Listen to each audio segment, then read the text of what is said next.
What's up, family? Today is 9/11 anniversary, so this day is not like any other day in America. It was the deadliest day in which we lost nearly 3,000 people, so we definitely want to remember them and never forget what happened 22 years ago. We still want to take the time out to pray for those families who lost loved ones on this particular day. Even though it's been 22 years, it still hurts when we think about it. But anyways, guys, yes, today is never forget. It has been 22 years since 9/11, and the president of the United States, President Biden, is planning on spending today, 9/11, in Alaska.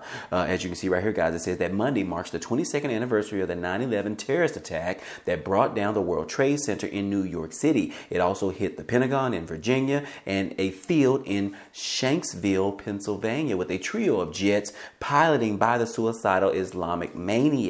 Nearly 3,000 human beings were murdered on the spot. More died to this day after breathing toxic fumes from the 9/11 air conditions. But anyways, President Biden will be spending the day in Alaska. He won't be in New York. He won't be in Pennsylvania. He will be in Alaska because, as you know, guys, the deadly fires that happened about a month ago in Maui, Hawaii. So I assume that is the reason for his visit to that location. But anyways, guys, it does say that our 80-year-old president and the First Lady Jill Biden will be in Alaska. And President Biden was just in India this weekend for the G20 conference, but he couldn't arrange his schedule to make it back for the 9/11 ceremony. Instead, he will be doing a flyby on the remotest part of U.S. soil. So anyways, guys, it has been 22 years. Definitely solicit your prayers at this time.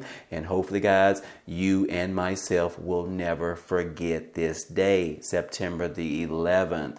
But anyways, guys, moving on, we do need to go ahead and talk about a IRS warning message that was just released over the weekend, in which we heard from the commissioner of the IRS, and they are planning on using a new tool that is going to crack down on some of the wealthiest individuals in this country.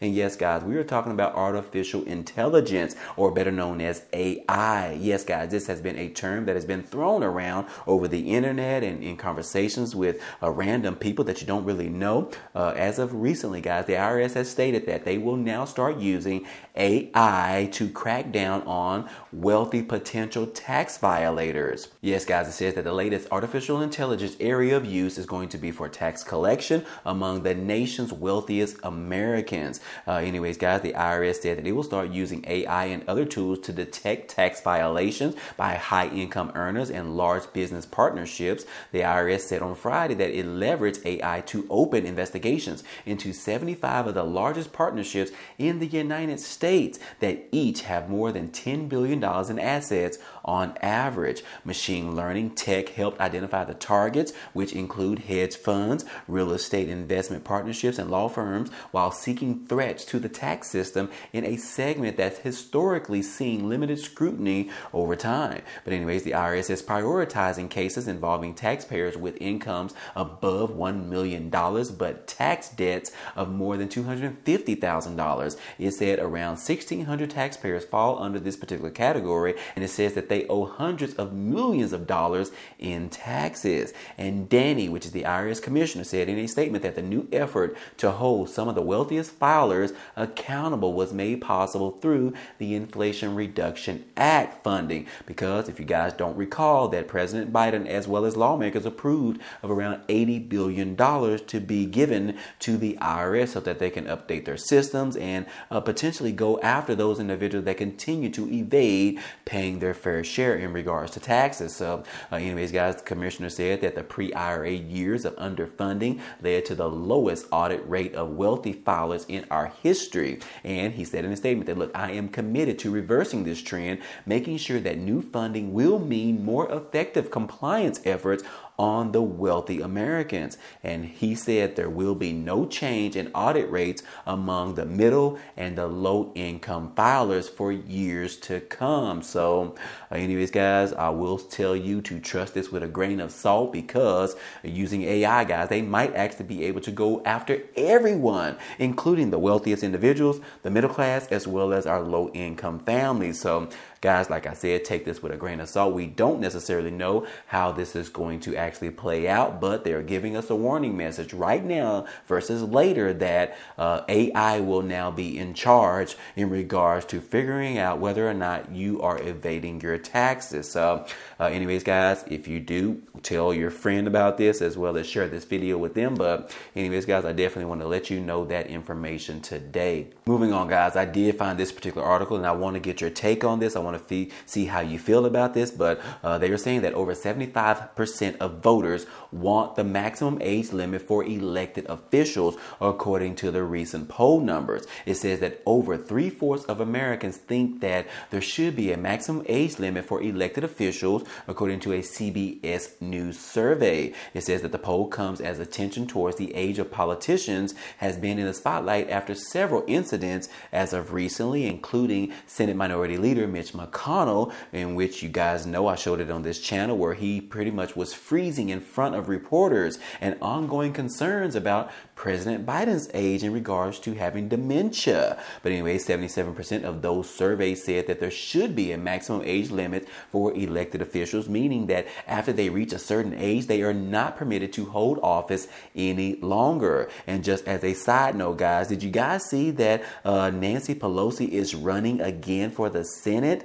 Guys, I believe she is around 75 years old herself. So anyways, guys, what do you think about this? Do you agree with this particular poll? I don't know if you was actually in the survey or not, but what do you think about this, guys? I do want to get your take on this, and I will say for me, I do agree with this because they need to give the opportunity for someone else to be able to take over these particular positions in policy and politicians and so forth, guys. I think we need some young meat in regards to lawmakers on Capitol Hill, because we can't necessarily operate in the way that we have been operating that have been pretty much going on for over years and years. We need some new meat that are thinking differently out there, some new ideas, some new things that are using tools like AI and technology.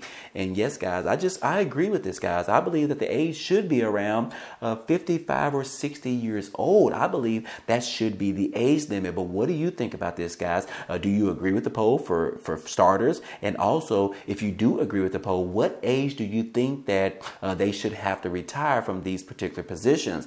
Comment down below and let me know what you think about this and what age you believe that they should no longer be able to hold these particular positions moving forward. I would love to get your take on that, guys. But anyways, guys, last but not least, we do need to go ahead and talk about the latest in regards to some cash assistance, $530 cash assistance. This is for the state of Connecticut, in which they have what's called Connecticut Energy Assistance Program, in which the applications are now open, guys. I believe these applications actually open at the beginning of this month. But anyways, it says that the Connecticut Energy Assistance Program, or better known as CEAP, is now accepting applications for heating aid ahead of the coming cooler months. The program is in place to help low-income households pay their primary heat source bills, according to the State Department of Social Services. Back in November, the program expanded eligibility amid the energy rate hikes that were put in place on January the 1st by Governor Ned Lamont.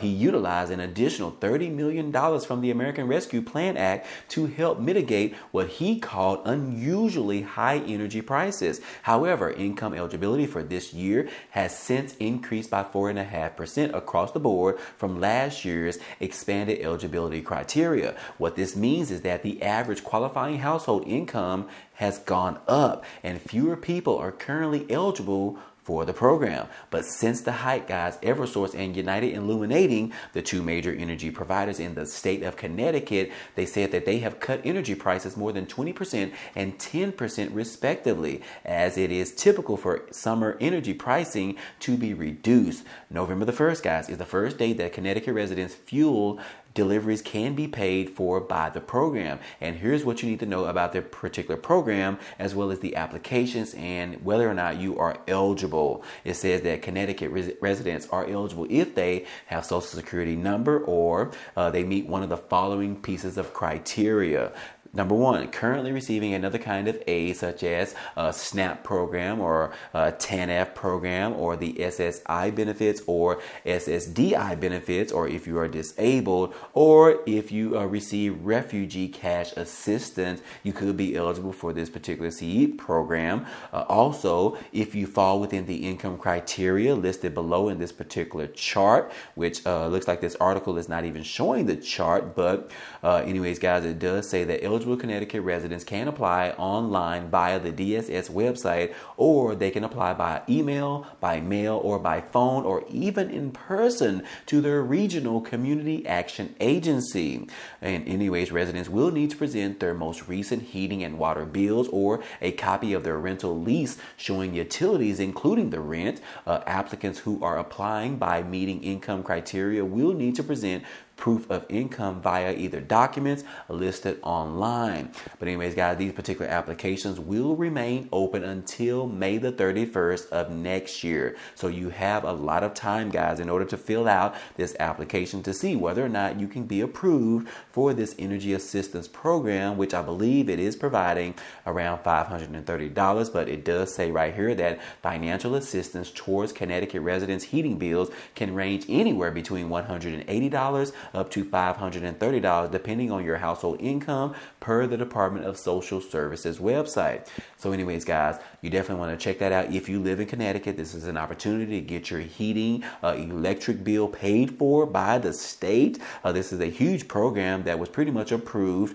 by the Biden administration. And yes, guys, you need to take advantage of this, guys. If you become eligible, I definitely recommend you to check this out, guys. Go to the DSS website for Connecticut to get more information and then figure out what documents you need to provide in order to become eligible, and definitely fill out an application, guys. I definitely recommend this to you today. This is free money, guys, between $180 to $530 in regards to your heating bills, as the bills and the amount of energy continues to keep skyrocketing, and not just Connecticut, guys, but multiple states across the country, guys. This is pretty much affecting everyone in America.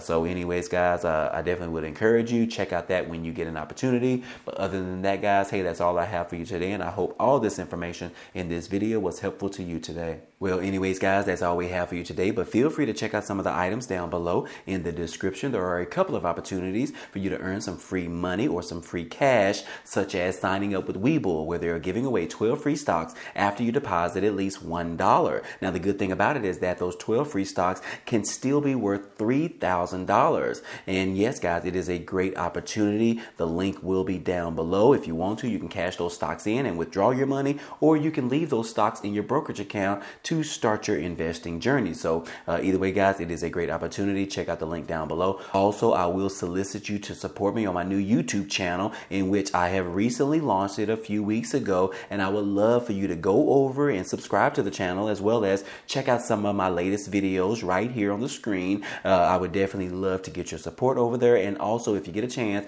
to comment on one of those videos, because it definitely will help me grow that channel, as the YouTube algorithm will actually notice. So anyways, guys, I definitely will solicit you over there on that new YouTube channel. But anyways, if you enjoyed today's content and you want to see more, please go ahead, subscribe to the channel. It's totally free. And if you like today's video, then go ahead and hit the like button for us. It really helps out this channel, as well as it tells YouTube to share this video with others. But anyways, guys, hey, I appreciate you guys stopping by and watching, and I hope to see you on the next video.